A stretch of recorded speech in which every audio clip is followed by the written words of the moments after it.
Capítulo 17 de Primera de Samuel.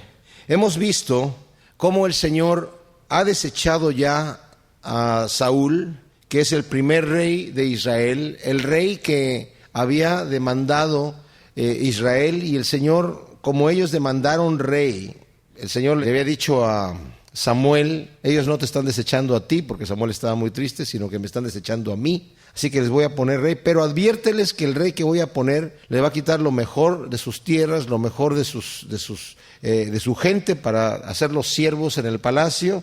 Y la gente igual dijeron: queremos rey. Entonces el Señor les da un rey de acuerdo a lo que ellos quieren, el hombre más alto y más guapo de todo Israel, que al principio lo vemos como una persona muy humilde, pero después vemos cómo el orgullo empieza a tomar posesión de él una vez que está en el poder y desobedece a Dios. Y lo único que le interesa a él es la reputación que tiene delante de la gente y conservar el reino. Ya le dijo Samuel: Dios te ha desechado de que seas rey de Israel. Pero vamos a ver que Saúl, aunque tiene este mandamiento de parte de Dios, se va a rebelar en contra de Dios y va a procurar poseer el reino a la fuerza. Y va a ir cada vez más abajo, va descendiendo su situación cada vez más abajo, alejándose del Señor.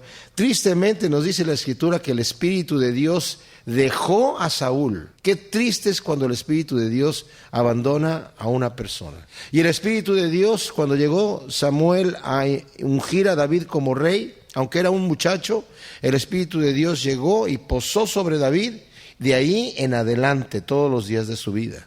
Así que a Saúl también le vino un espíritu malo de parte de Dios que lo afligía. Y vimos cómo los siervos de Saúl le dicen: bueno, conocemos una persona que toca muy bien el arpa, y tal vez con la música ese espíritu se va a ir o te vas a aliviar. Entonces Saúl dice: bueno, traigan a alguien que sepa tocar bien, que sepa cantar bien. Y ahí es como David empieza a tener conexión con Saúl. Saúl ama a David, le gusta mucho a David, lo ve que aunque es joven, lo ve que es un hombre fuerte, que es un hombre decidido para la guerra y prudente en sus palabras. Eso es algo que nos va a estar diciendo la Escritura constantemente, que David era un hombre muy prudente en sus palabras. Entonces nos dice el capítulo 17, en el versículo 1, que los filisteos se reunieron sus tropas para la guerra y se concentraron en Soco, que pertenece a Judá, y acamparon entre Soco y Azeca en Efes Damín. Estoy leyendo de la Biblia textual. Y Saúl y los hombres de Israel se reunieron y acamparon en el valle de El-Ela,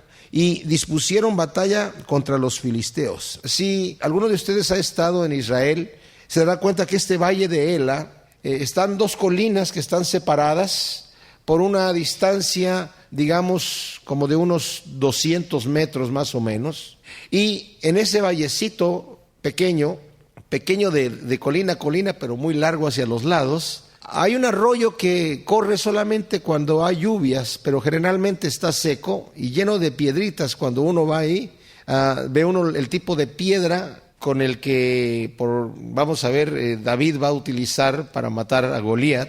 Y me acuerdo cuando yo estuve ahí, el guía dijo: aquí ahí están las piedras que se usaron, ¿verdad?, que David utilizó para matar a Goliat. El que quiera la piedra que realmente le pegó a Goliat, con la marca de la sangre, yo se la puedo conseguir. Y luego dijo: ¿cuántos la quieren? Obviamente que estaba bromeando, ¿verdad? Pero sí se puede ver las piedras. Unas piedras, aunque son lisas, son piedras planas, filosas, aunque están un poco redondeadas, pero se pueden hacer bastante daño, como vamos a ver aquí. Entonces están allí en el valle de Ela, están sobre cada colina. Ninguno se atreve a bajar, porque el que baja al valle, si no bajan juntos, tiene la desventaja de que el otro está arriba y es más fácil tirar hacia abajo que tirar hacia arriba. Entonces están allí nada más en batalla. Y dice: los filisteos estaban a un lado sobre una colina y los de Israel al otro lado sobre otra colina, y el valle estaba entre ellos. Y de entre el campamento de los filisteos salió un retador llamado Goliat de Gat, cuya altura era de 6 codos y 1 palmo. Esto es casi 3 metros de altura. Poquito, 8 centímetros le faltaban para que llegara a los 3 metros de altura. Imagínense ustedes.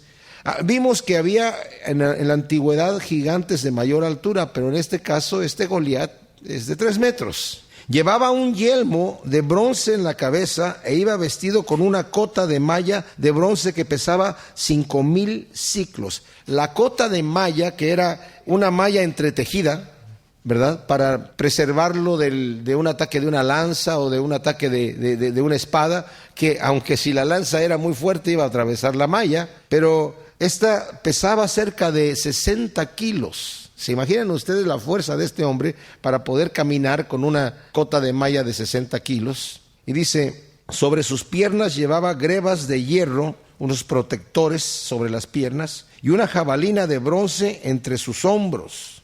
El asta de su lanza era como un rodillo de tejedores, y la punta de su lanza tenía 600 siclos de hierro, y el escudero iba delante de él. 7 kilos era la pura punta de hierro de la lanza, era de 7 kilos de hierro, y como un rodillo de telar. Algunos dicen que tal vez era un poco, más que nada, más que para pelear, era como para intimidar. Tal vez la lanza iba a ser un poquito difícil de manejar, no sé, con la estatura de este hombre muy fácilmente puede tirar una lanza así. Entonces, el asunto era intimidar al pueblo de Israel, y lo lograron. Con este personaje que salía y lo veían de esta gran estatura y todo lo que traía puesto, entonces era realmente para intimidar a cualquiera. Y se paró y gritó a las filas de Israel diciéndoles, ¿por qué habéis salido a poneros en orden de batalla? ¿Acaso no soy yo filisteo y vosotros siervos de Saúl? Escogeos un varón que venga contra mí. Si es capaz de guerrear conmigo y matarme, entonces seremos vuestros siervos. Pero si yo lo venzo y lo mato,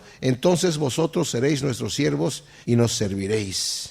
Y añadió el filisteo, hoy yo afrento al ejército de Israel. Dadme un varón que luche contra mí. O sea, este hombre sale, como nadie va a la batalla, este hombre sale, ya me imagino que todo venía planeado para intimidar, porque, ¿saben ustedes? Es como los equipos de fútbol cuando salen a jugar. El entrenador está como animándolos, ¿verdad? Y cuando la moral se baja, en cualquier equipo de cualquier deporte, cuando la moral se baja, es muy dañino para el equipo. Ya no le dan con la misma fuerza, ya no compiten con la misma fuerza. Y la situación aquí era intimidarlos. Al intimidarse los de Israel, aunque salieran a la batalla, iban ya con la mente de que vamos a perder. Y tienen ahí a un filisteo. ¿Se imaginan? Ellos tal vez piensan, no sabemos cuántos filisteos de la estatura de este amigo debe haber allí, porque ese es uno de ellos, de 3 metros de altura. Y dice él, ¿para qué vamos a pelear todos? ¿Ok? ¿Nadie quiere bajar al valle a pelear? Entonces envíen a uno de ustedes, al que sea el mejor guerrero que tengan y que pelee contra mí. Y si me vence, si me mata, entonces nosotros vamos a ser siervos de ustedes. De eso se trataba la guerra. No se trataba tanto de matar al enemigo completamente. La guerra era de poder, como las guerras de hoy en día. Hoy las guerras no se hacen para ganarlas. Las guerras de hoy en día, sobre todo, son una situación económica solamente. Ya ni siquiera de conquistar el poder, sino solamente de situaciones de dinero. Pero aquí era de adquirir siervos, adquirir esclavos. Si me matan a mí, dice Goliat, nosotros vamos a ser sus esclavos y les vamos a servir. Pero si yo mato al que ustedes envíen, entonces ustedes van a ser nuestros esclavos y nos van a servir. Lo terrible aquí está en el versículo 10, en donde añade el filisteo, hoy yo afrento al ejército de Israel. Lo que no sabe Goliat, que se lo va a mencionar David, es que al tú estar afrentando al ejército de Israel, estás afrentando al Dios de Israel. No es con el ejército con quien te estás peleando, a quien estás afrentando es al Dios de Israel. Porque el mismo Señor tomó para sí mismo el nombre de Jehová Sebaot, que significa Jehová de los ejércitos. Él es el que salía y que va a salir a pelear las batallas de su pueblo. Y saben, mis amados, Él es el que sale a pelear nuestras batallas cuando nosotros dejamos que Él pelee las batallas. A veces tenemos un gigante en nuestra vida, una que decimos nos intimida por su aspecto. Yo no puedo contra esta situación. Y ciertamente hay muchos gigantes que se nos atraviesan en la vida. Pero si nosotros dejamos de poner la mirada en el Señor y la ponemos en el gigante, ya estamos perdidos. Nuestra confianza en el poder que tiene el Dios omnipotente se va al suelo. Porque a veces creemos que Dios tiene que actuar a la rapidez que nosotros esperamos. Y si no actúa a la rapidez que nosotros esperamos, entonces Dios ya no me escuchó. Entonces Dios ya no le intereso. Entonces Dios no quiere el bien que yo quiero. Y me cuesta trabajo a veces, si pienso así, creer que Dios realmente me ama. Creer que Dios realmente quiere mi bien. Porque no me está respondiendo en el momento que yo quiero. Pero Dios tiene su tiempo perfecto. Porque en el proceso de yo estar viendo al gigante y de poner mis ojos en el Señor, hay un crecimiento espiritual que Dios está trabajando en mi vida. El versículo 11 dice que cuando Saúl y todos los de Israel oyeron las palabras del filisteo, se acobardaron y tuvieron mucho temor. Aquí está, eso es lo que ellos querían, bajarle la moral al ejército. Si eso sucede, ya ganaron la batalla los filisteos. Va a ser increíble. Si David no viene aquí, esa batalla la hubieran perdido rapidito. En el momento que los filisteos salgan a correr hacia los de Israel ya tienen temor, los de Israel van a salir corriendo y les va a ir muy mal. Ahora bien, aquí nos dice, David era hijo de un hombre efrateo de Betlehem, de Judá, cuyo nombre era Isaí, el cual tenía 8 hijos. En tiempos de Saúl, este hombre era ya anciano y de edad muy avanzada. Y los 3 hijos mayores de Isaí habían ido con Saúl a la guerra. Los nombres de los 3 hijos que habían ido a la guerra eran Eliab, el primogénito, Abinadab, el segundo, Sama, el tercero. Ahora, ustedes se acuerdan que Saúl, dice la escritura, que tomaba a la gente que él veía que podía pelear, y los que veía fuertes y los que veía con ánimo de pelear, los iba escogiendo dentro de toda la gente, y seguramente habían escogido a estos 3 hijos de Isaí, y estaban ya ahí en el ejército de Saúl. Y David era el menor. Fueron pues los 3 mayores en pos de Saúl.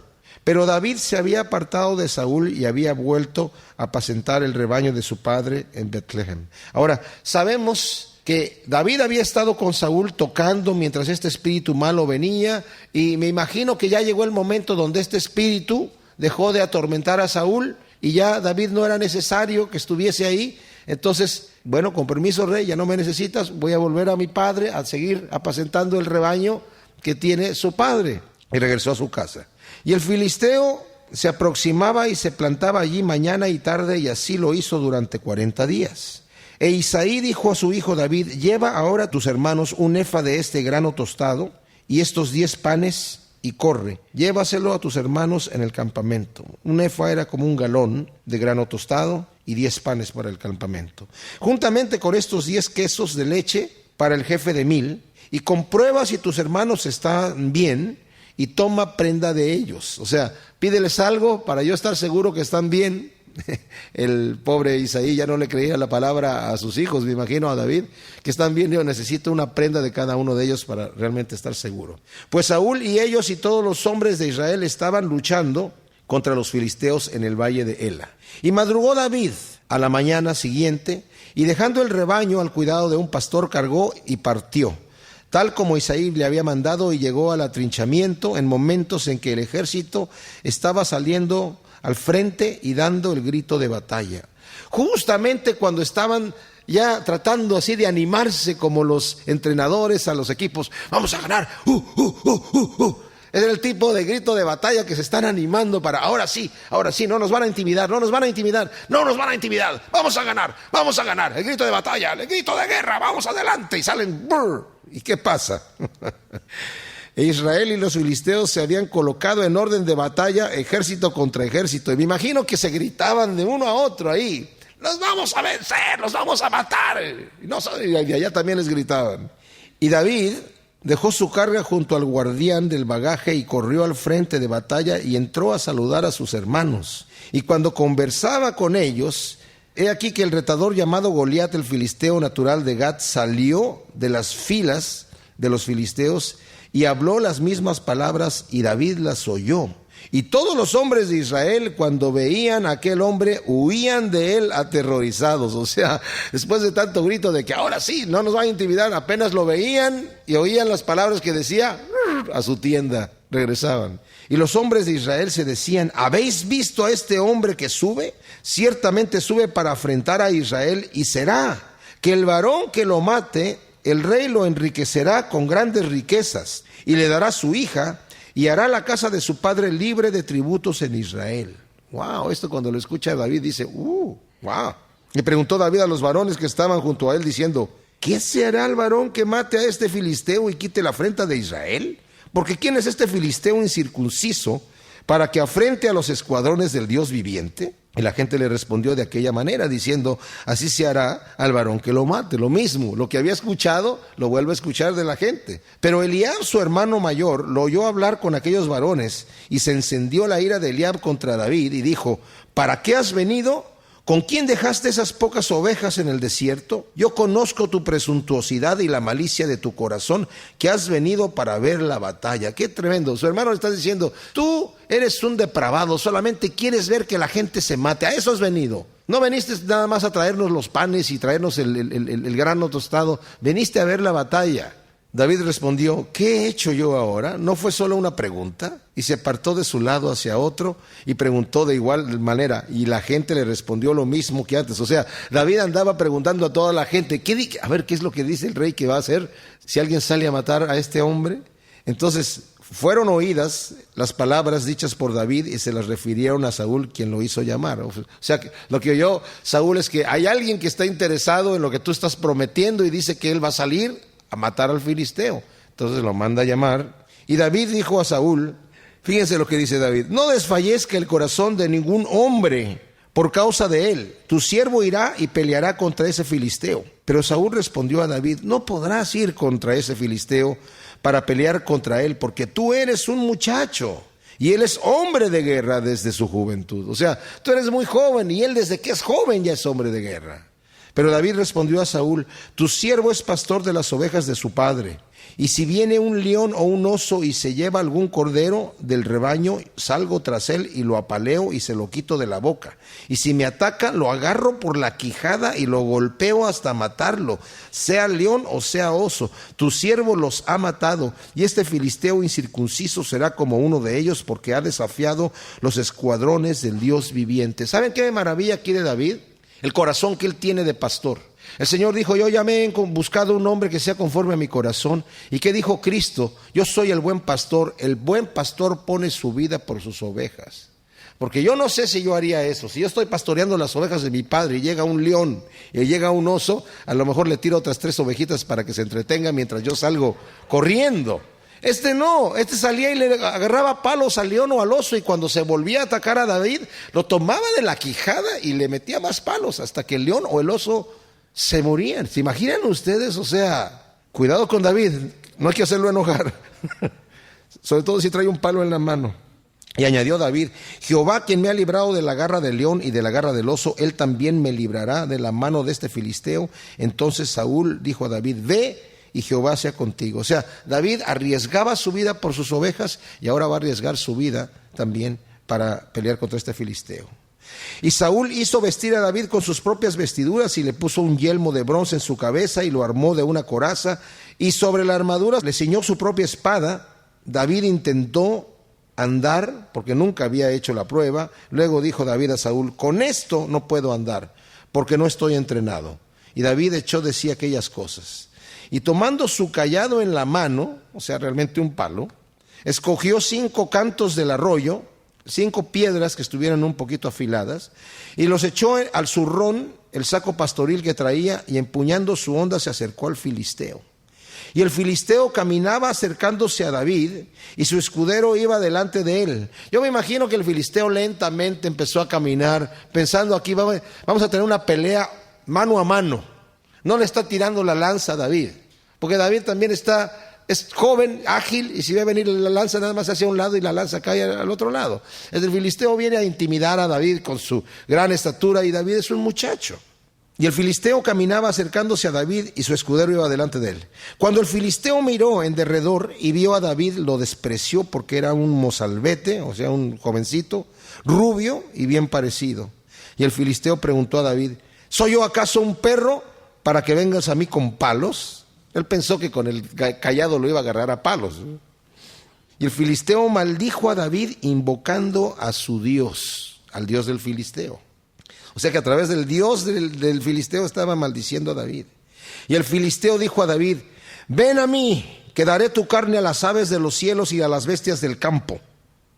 Entonces David respondió al filisteo: tú vienes contra mí con espada y lanza y jabalina, pero yo voy contra ti en el nombre de Jehová Sebaot, Jehová de los ejércitos, el Dios de los escuadrones de Israel, a quien tú has provocado. ¿Por qué? Porque estás desafiando a los escuadrones de Israel y tú has provocado al Dios de los escuadrones de Israel.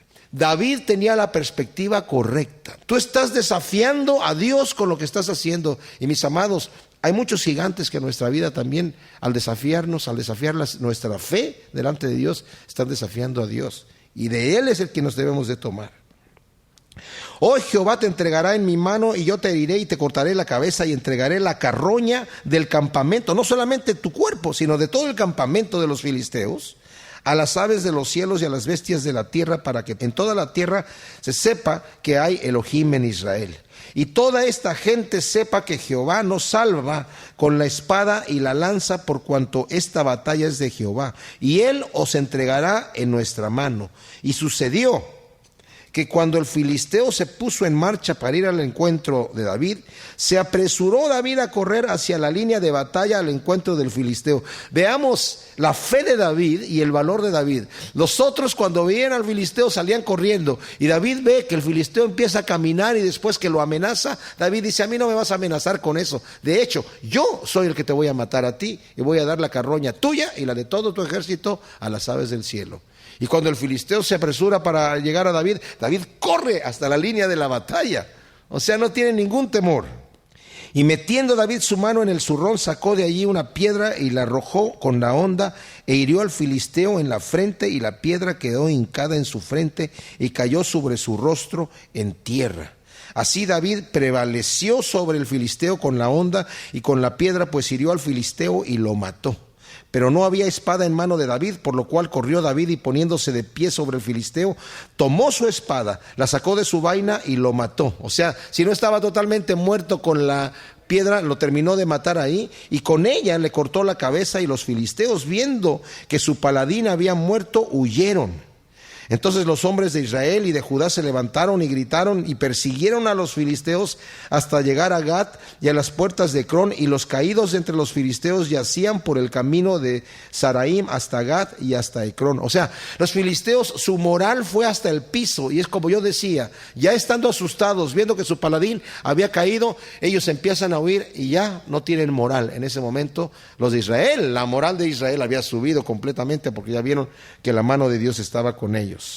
Y los hijos de Israel se volvieron de perseguir a los filisteos y saquearon sus campamentos. Y tomó David la cabeza del filisteo y la llevó a Jerusalén, o sea, la traía cargando con él, pero las armas de él las puso en su propia tienda. Cuando Saúl vio a David que salía a encontrarse con el filisteo, había dicho a Abner, capitán del ejército: Abner, ¿de quién es hijo este muchacho? Y Abner respondió: vive tu alma, oh rey, que no lo sé.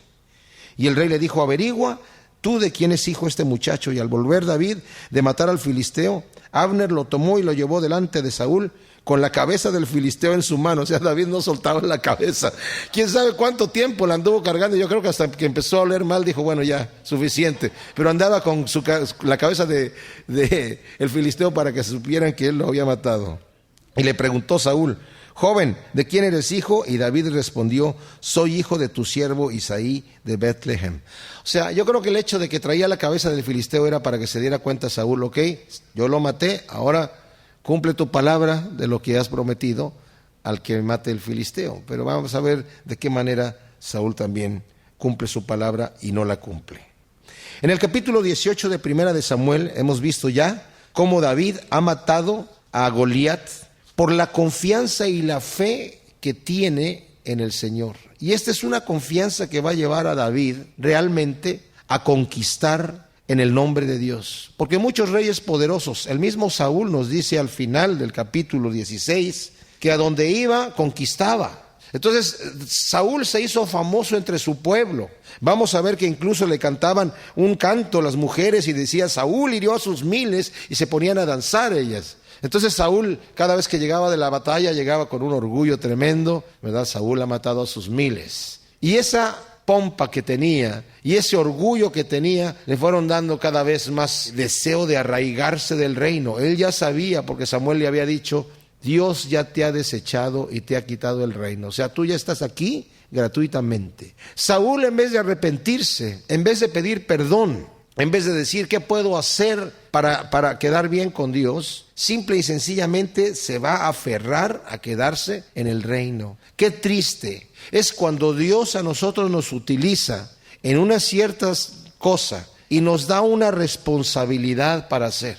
Y nosotros de esa responsabilidad, una vez que el Señor empieza a bendecir y empieza a darnos fruto dentro de lo que nos ha dado, nosotros nos aferremos a una posición cuando Dios dijo, ok, suficiente, ahora deja eso y vete para allá. Yo tengo la experiencia que el Señor nos ha llevado a mi esposa y a mí a servirle en ministerios en donde el Señor nos ha llevado a una posición arriba y de repente el Señor dice, suficiente, ahora corresponde que te vayas a otro lugar. Deja la iglesia como está, déjala acá y ahora vete a otra situación. Lo hemos hecho en varias ocasiones. Y ¿saben qué? No hay mayor satisfacción que hacer la voluntad de Dios. La gente piensa que uno está loco, porque la gente no escucha el mandamiento de Dios. La gente piensa que está loco. Cuando yo me fui a Chile, yo me acuerdo que antes de irme a Chile me fui a Argentina. Había un cantante famoso, que no voy a decir su nombre, pero muy famoso argentino, que se venía para acá. Y me dijo, ¿cómo es que tú te estás yendo de aquí? Yo me estoy viniendo de allá porque allá no pasa nada. La economía está mal, todo está muy caro. No era como ahora que la economía está mal y las cosas están baratas. Era carísimo y la economía estaba mal. Y se fue poniendo peor. Y mis amigos que me decían, ¿por qué estás dejando tu iglesia, tu oficina con aire acondicionado y con tus libros todos puestos allí y en una iglesia grande? ¿Por qué estás dejando esto y te vas allá? Y yo no tenía una respuesta lógica. Solamente sabía que Dios me estaba diciendo, vete para allá. Y tuve que hacerlo. Cuando nos venimos mi esposa y yo a esta iglesia, también tuvimos una oferta de ir a trabajar en una iglesia grande, con todo asegurado, salario, seguro y todo el asunto, pero no sentimos que el Señor nos estaba llamando allá. Ahora, lógicamente yo no lo puedo explicar, pero sí lo puedo explicar en mi corazón. Yo sé que estoy obedeciendo al Señor y eso produce una satisfacción. Mis amados, sabemos nosotros cuando estamos obedeciendo a Dios y cuando no lo estamos obedeciendo. Eso lo sabemos porque el Espíritu mismo nos da testimonio. Y a veces no es lo que nosotros queremos. Bueno, Saúl no estaba dispuesto a obedecer a Dios y vamos a ver sus acciones aquí. Aquí en este capítulo 18 se va a empezar a manifestar el orgullo y la rebelión y la maldad del corazón de Saúl. David ha matado ya a Goliat y había prometido el rey que le iba a dar a su hija para que se casara con él y que lo iba a hacer rico a la persona que matara a ese filisteo, a Goliat, y además iba a librar a la casa de su padre de impuestos.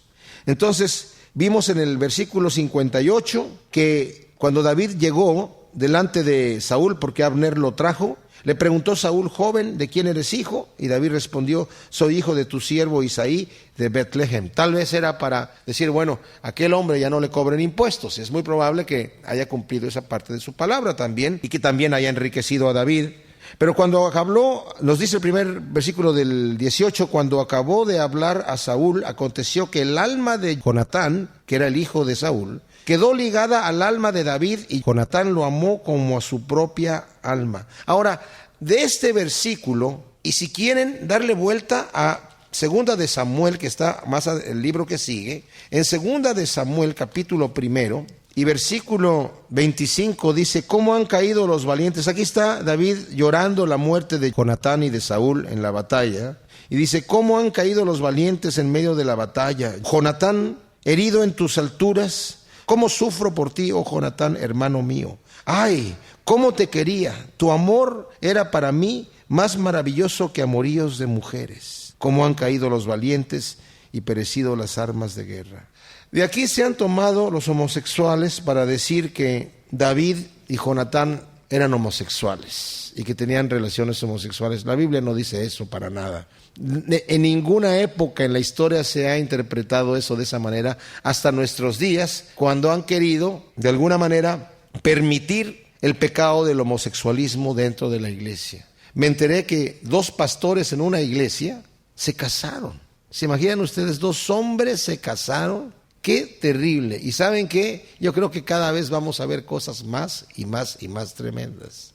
Va a llegar el día en donde hablar en contra de los homosexuales en la iglesia va a ser no solamente prohibido, sino castigado por la ley. En este momento, en Canadá, eso sucede. Un pastor no puede hablar en contra de los homosexuales en su iglesia. No puede mencionar que hay un pecado de homosexualidad porque lo meten a la cárcel y lo multan. Y eso falta poco para que suceda entre nosotros. ¡Qué terrible! No, aquí es un amor genuino, un amor de amigos, un amor de hermanos. Y cuando dice David, tu amor para mí era más dulce que el amor de las mujeres, no se refiere al asunto sexual, ni siquiera hablando de la mujer. Se está refiriendo al amor que él pudiera tener por una mujer, una compañera, en este caso su amigo, su mejor amigo, era Jonatán. En mi caso, mi esposa es mi mejor amiga. Pero en el caso de David, él tenía un mejor amigo que era Jonatán. Y ese ligamiento que tuvo Jonatán con David, Saúl lo va a aborrecer. Saúl en un momento dado le va a decir a Jonatán, tú eres un estúpido, porque tú puedes ser rey y estás apoyando a David.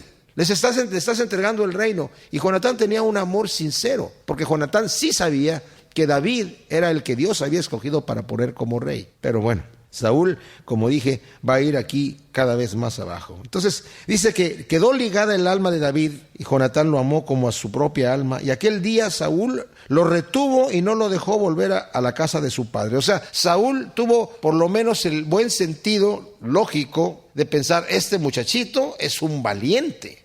Yo conozco gente que pelea así. Cuando andaba yo, antes de ser cristiano, cuando era niño y estaba en la escuela, había unos compañeros de la escuela que eran bajitos de estatura, pero cuidado que alguien les hiciera pleito, porque no importaba el tamaño de la persona que le hiciera pleito, se le subían como con una hazaña a hacer lo que fuera. Yo me acuerdo que hablando con el pastor Raúl Ríez, que él estudió Kung Fu, y bueno, con el Kung Fu Sansu que él estudió, pues es un arma mortal prácticamente andando. Pero antes de estudiar Kung Fu, me decía él que peleaba con gente en su escuela o en la calle, con gente bastante más grandes, gente corpulenta. Y les digo, ¿y cómo podías ganar? Y dice, es que yo me subía, los mordía, les hacía lo que fuera. O sea, no había reglas. Entraba y les empezaba a morder por todos lados. Y imagínense, es como, ¡ay! Como pelearse con un hurón. ¿De qué tamaño es un hurón? Son chiquititos, pero cuidado, no les saques que se enojen, porque si no...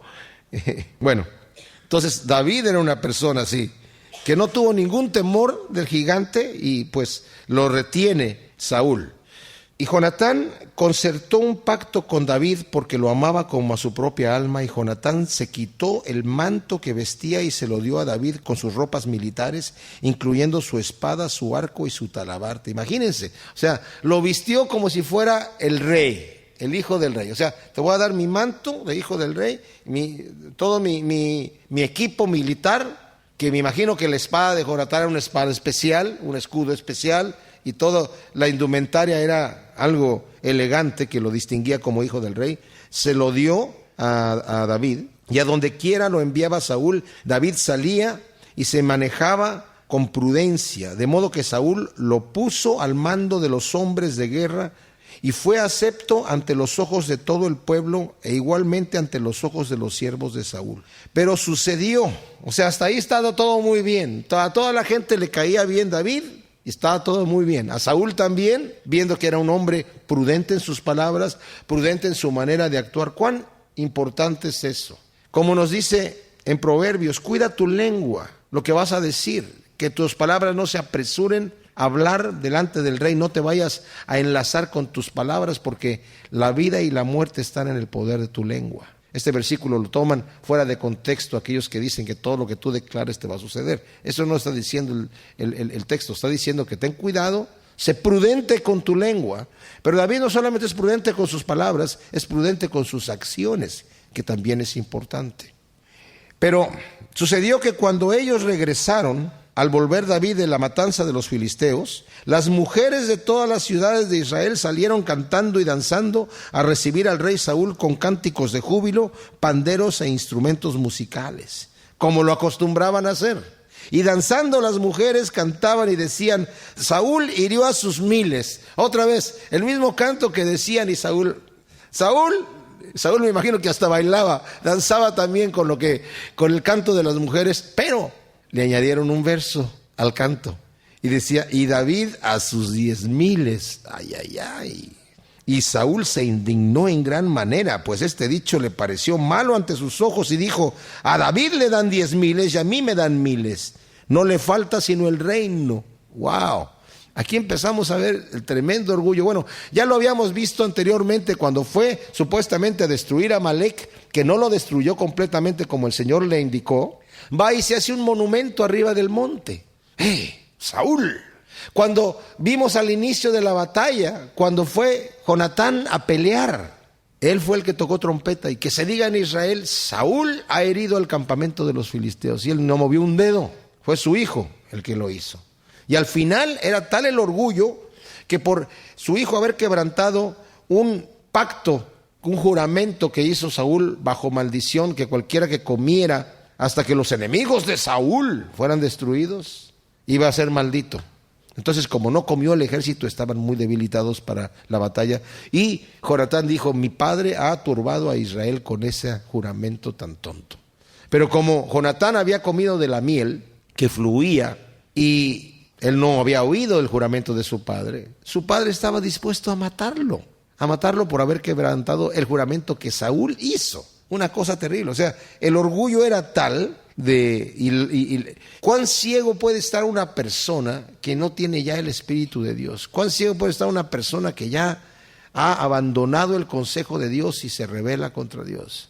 Mis amados, si el Espíritu nos habla al corazón y nos está diciendo algo y nosotros no escuchamos la voz de Dios, estamos en un territorio extremadamente peligroso. Porque si no escuchamos la voz de Dios, vamos a escuchar otra voz, ya sea la voz de nuestra carne o la voz del enemigo, que de manera muy sutil nos va a decir, pero si lo que estás haciendo no está mal, te voy a decir por qué. Por esto, por esto, por esto y por esto. Y mira, aquí en la Biblia dice, y acá dice, y acá dice, ya. Tienes razones para seguir en tu pecadito. Ok, entonces todos estamos bien. Y hay 1,000 argumentos que el enemigo nos puede poner para no llevar a cabo lo que Dios nos está diciendo. Y Saúl, no sé qué tanto estaba interesado en obedecer a Dios ya a estas alturas. Desde aquel día, dice el versículo 9, Saúl no miró con buenos ojos a David. Al día siguiente aconteció que un mal espíritu de parte de Dios se apoderó de Saúl, quien desvariaba furioso en su casa. Esto quiere decir que después de que el mal espíritu se había ido, ahora vino otro mal espíritu y se apoderó de él. Esto también significa, mis amados, que Saúl, al no tener el Espíritu Santo, al no buscar el rostro de Dios, porque yo estoy casi seguro que si Saúl se arrepiente delante de Dios, se humilla, ayuna, ora, busca el rostro de Dios, Dios lo vuelve a llenar de su Espíritu Santo y lo protege de estos malos espíritus que lo invaden. Pero como la casa está vacía, dijo el Señor, cuando el espíritu sale del hombre y la casa vacía, llegan con otros 7 espíritus peores que él. Y en este momento vuelve otra vez, y como ya se ha dejado dominar por el orgullo, empieza a desvariar, está gritando en la casa, es lo que está haciendo.